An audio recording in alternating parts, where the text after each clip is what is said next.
तो चलिए इसका हम सेकंड पार्ट सॉल्व करते हैं।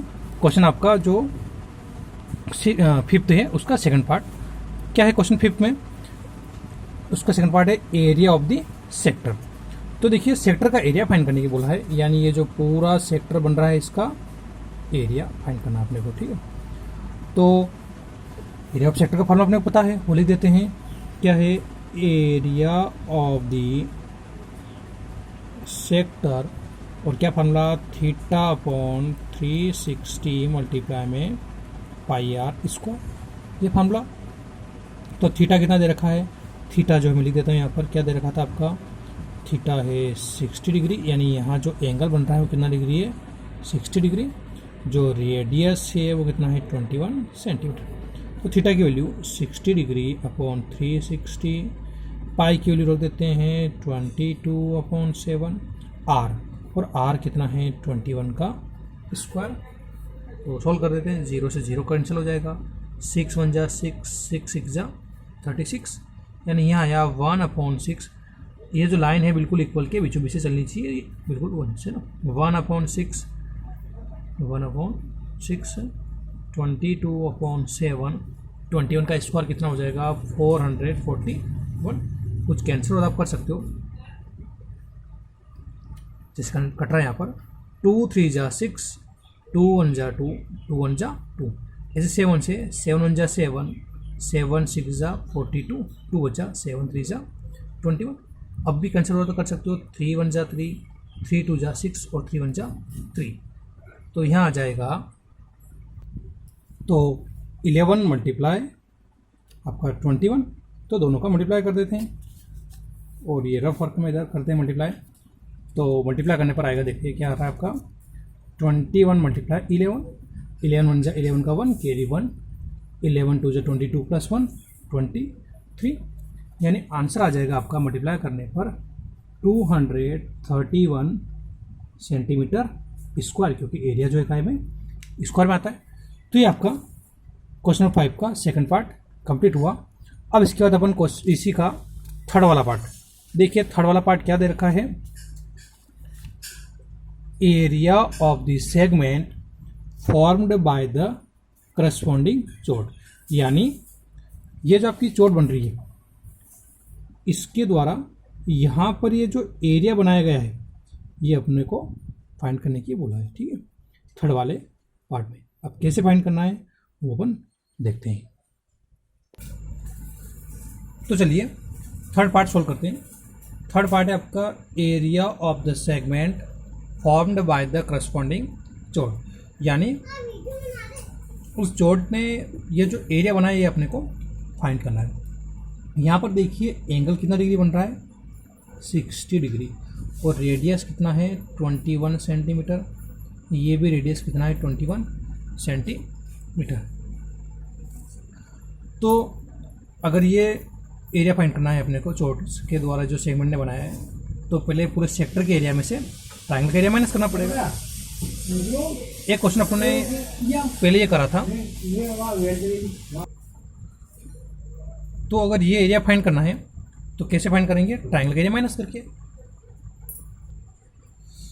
तो चलिए कैसे सॉल्व करना है इसको। अब सबसे पहले तो ये परेशानी है कि यहाँ पर एंगल 90 नहीं बन रहा है, जैसे उस वाले क्वेश्चन में जो अपने पहले पढ़ा था, इससे अगला वाला जो क्वेश्चन था फोर्थ वाला, वहाँ पर एंगल 90 डिग्री बन रहा था। तो वहाँ पे इजीली बेस और हाइट बन गया था, ये बेस बन गया था 90 डिग्री में ये वाला, और ये हाइट बन गई थी। पर अब इसमें कौन सा ट्रायंगल है आपको? ये 60 डिग्री है। अब अपने को नहीं पता ये ट्रायंगल कौन सा है, तो सबसे पहले तो अपने को पता करना पड़ेगा ट्रायंगल कौन सा है, और उसके बाद इस क्वेश्चन को सॉल्व करेंगे। अब तरीका कैसे है सॉल्व करने का वो देखिएगा। सबसे पहले यहाँ एक परपेंडिकुलर ड्रॉ करते हैं अपन, और यहाँ पे इस पॉइंट पे कट करा है, उसको नाम दे देता हूँ मैं एम। क्या नाम दे दिया? एम। तो देखिए बिल्कुल सेंटर से आया, तो ये एंगल कितना डिग्री हो जाएगा? 30 डिग्री। और इसको ऐसे बनाया अपनों ने कि ए एम और बी एम, ये डिस्टेंस ए से लेकर एम और बी से लेकर एम तक की डिस्टेंस भी क्या है? इक्वल है। तो लिखते हैं ड्रॉ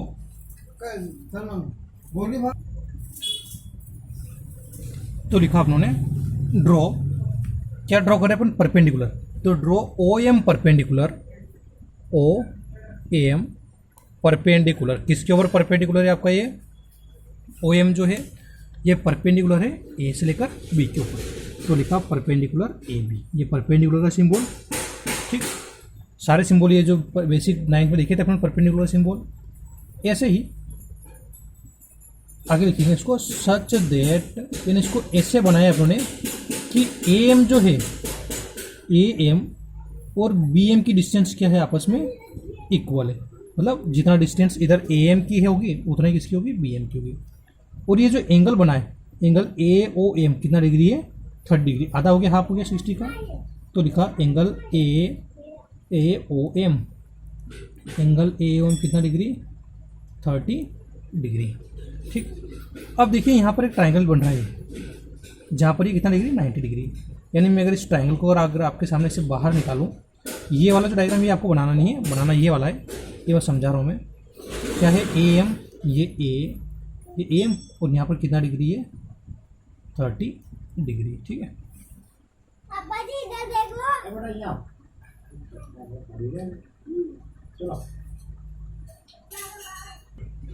तो देखिए ये 30 डिग्री बन गया और ये क्या बन रहा है आपका ओ। अब सबसे पहले अपना काम है कि ये साइड ए एम निकालना, कौन साइड फाइंड करना अपने को, ए से लेकर एम, ये ए से लेकर एम की साइड फाइंड करना है। और ओ से लेकर ए दे रखा कितना है 21 सेंटीमीटर, ये अपने को दे रखा है। तो अब ये साइड कैसे फाइंड करेंगे, तो देखिए आप लोगों ने 10th में ट्रिग्नोमेट्री या आपको टॉपिक जो अगला चैप्टर आएगा आगे, पर चलो अपने 9th में इसका बेसिक पढ़ा था, 9th में बेसिक पढ़ा था इसका, वो मैं आपको याद दिला देता हूँ। अपन पढ़ा था ये पंडित बद्री प्रसाद हरर बोली, ये वाली टॉपिक शॉर्टकट पढ़ा था उन्होंने। इसमें ये perpendicular hypotenuse base, hypotenuse perpendicular base होता है, और हमने साइन थीटा भी पढ़ा था, कोस थीटा भी पढ़ा था और टेन थीटा भी पढ़ा था, ये तीनों चीज़ें देखी थी अपन ने। तो यहाँ पर देखिए ये तो क्या है आपका हाइपोटेनियस और ये क्या है परपेंडिकुलर। तो परपेंडिकुलर और हाइपोटेनियस किसके अंदर आ रहा है, परपेंडिकुलर हाइपोटेनियस किसके अंदर आ रहा है साइन के अंदर। तो यहाँ पर साइन थीटा का यूज़ करके अपन ये साइड निकाल सकते हैं। कैसे देखिएगा, लिखते हैं we know that sine theta equal, अच्छा किस ट्राइंगल में, ट्राइंगल ए ओ एम में, तो लिखते हैं in triangle A O M sine theta equal क्या आता है आपका परपेंडिकुलर, तो लिखते हैं परपेंडिकुलर है ए एम, जो लिखा मैंने ए एम, हाइपोटेनियस है ए से ओ, तो लिखा हाइपोटेनियस ए से लेकर ओ। ठीक, आगे सोल्व करते हैं, sine as it is theta, और थीटा कितना डिग्री है 30 डिग्री, ऐसे ए एम नहीं है अपने पास, एम फाइंड करना है क्योंकि ए से लेकर एम की डिस्टेंस फाइंड करनी है, तो A M as it is A से ओ, और ए से ओ कितना है 21। ठीक है, अब आगे वापस साइन 30 वैल्यू, तो टेबल भी उन्होंने बनाई थी, टेबल सिखाई थी आपको जिसमें बनाना बताया था मैंने, साइन थीटा की टेबल भी अपनों ने 9th में बनाई थी बेसिक वगैरह, ये सारा ही बेसिक आपका अभी काम में आ रहा है। देखिए जैसे टेबल बनाई थी अपनों ने, यहाँ 0 डिग्री था, फिर 30 डिग्री था, और ऐसे करके आगे बहुत सारी वैल्यू थी, और क्या लिखा था 0 लिखा था, फिर 1/2 ऐसे करके वैल्यू लिखी थी। यहाँ पर साइन थीटा था आपका, तो साइन थीटा वैल्यू कितना 1/2, तो मैं लिख देता हूँ यहाँ पर साइन थीटा वैल्यू कितना 1/2। अगर किसी को टेबल वगैरह नहीं याद हो तो मुझे बोल देना, मैं उसको टेबल भी सेंड कर दूँगा। ये A M as it is, और यहाँ पर 21,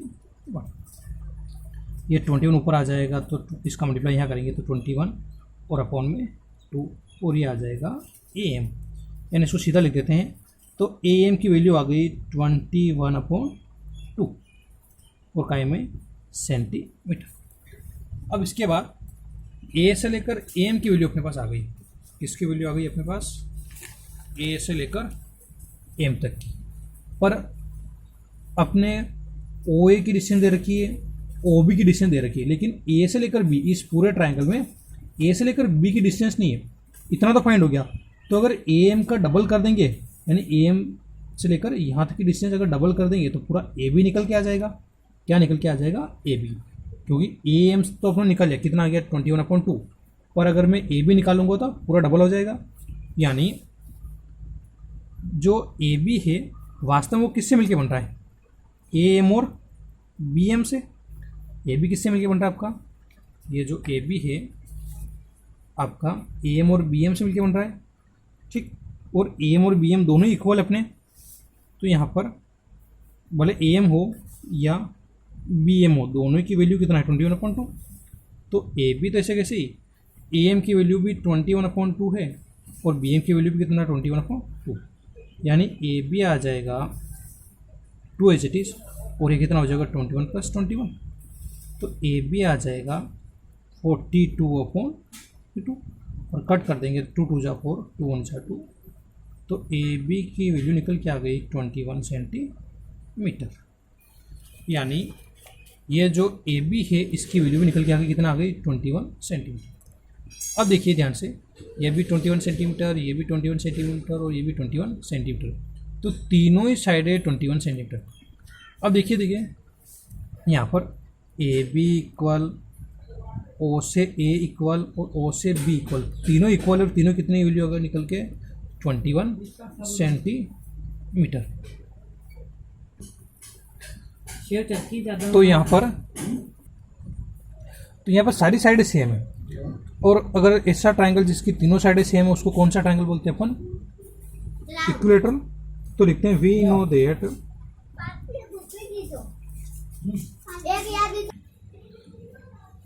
तो लिखा अपनों ने क्या है, वी नो दैट, इसकी सभी साइडें सेम है, तो लिखते हैं we know that all sides of the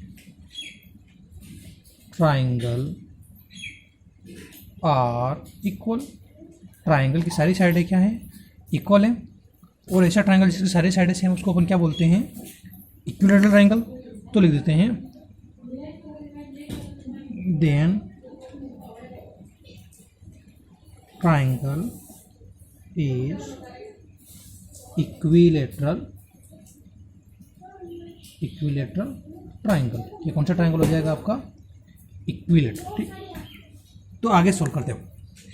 अब ये ट्राइंगल हो गया आपका इक्विलेटरल, और इक्विलेटरल ट्राइंगल के एरिया का फॉर्मूला भी 9th में पढ़ा था, वो भी देखिए बेसिक में क्या पढ़ा था, जैसे 12.1 पढ़ी थी अपने 12.1, उसमें मैंने बताया था क्या होता है इसका फॉर्मूला, √3/4a का स्क्वायर, ये पढ़ा था फॉर्मूला अपने, √3/4a²। या देखो देखिए मैं बता देता हूँ आपको, ये वाला क्वेश्चन करा था अपने लास्ट ईयर शायद, ये मैंने 9th वालों को भी पढ़ाया था तो मेरे पास बचा हुआ है।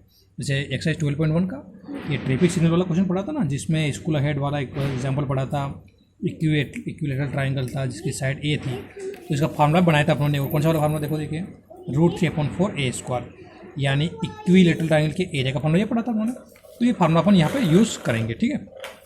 तो चलिए अब एरिया फाइंड करना है, किसका एरिया फाइंड करना है, एरिया ऑफ द सेगमेंट का। तो कैसे फाइंड करेंगे, इस सेक्टर में से अब इस ट्राइंगल का एरिया अपन आराम से फाइंड कर सकते हैं, क्योंकि पता लग गया कि कौन सा ट्राइंगल है इक्विलेटरल। तो देखो देखिए बच्चों, ये इतना जो काम करा उन्होंने, ये इतनी जो सोल्यूशन करा है, ये किस लिए करा कि ट्राइंगल कौन सा है पता करने के लिए। ये अब राइट एंगल तो नहीं था क्योंकि ये 90 डिग्री नहीं था, यहाँ 60 डिग्री था एंगल, तो पता चल गया कि कौन सा एंगल ये 60 डिग्री। बहुत सारे बच्चे सोच रहे होंगे सर 60 डिग्री बना हुआ तो आप डायरेक्ट ही ले लो, और वो गलत हो जाता है, क्योंकि एक एंगल 60 डिग्री, बाकी तो पता ही नहीं अपने को, ये और भी तो एंगल हो सकते थे। इसलिए ये 21, ये 21 और ये फिर 21 निकला, तो पता चल गया कि ये तीनों साइडें सेम है, ठीक है। हो सकता है ये 60 और बाकी तो अलग अलग एंगल हो जाए, तो ये ना मान लो 90 हो जाए, 30 हो जाए, और भी कोई साइड हो जाए, मान लो 45 हो जाए, बाकी 55 हो जाए, ऐसे कुछ करके हो जाए।